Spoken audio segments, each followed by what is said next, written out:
This is Nurse Hattie, and today we are looking at my pH strips.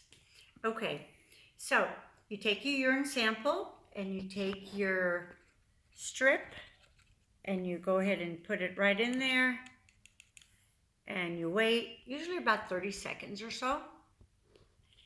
And then you compare your results and there you go.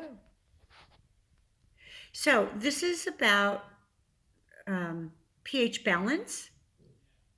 But right now, this is during the day. The most important value that you will get with this pH strip is first urine in the morning. Why? Because that will tell you if you are utilizing calcium phosphate from your bones, losing bone to balance your pH during the time that you're sleeping, or if you have a lot of toxins in your body and your body's not able to get rid of them. Okay, look, now the time has come. There you go.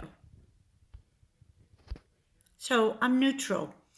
I was having a hard time because about a month ago or so, I kept measuring my first urine pH and I was acidic. And I couldn't bump it back into neutral. So now I changed my calcium pills that I take and they're better absorbed. So what's happening is that now I'm not losing calcium phosphate from my bones.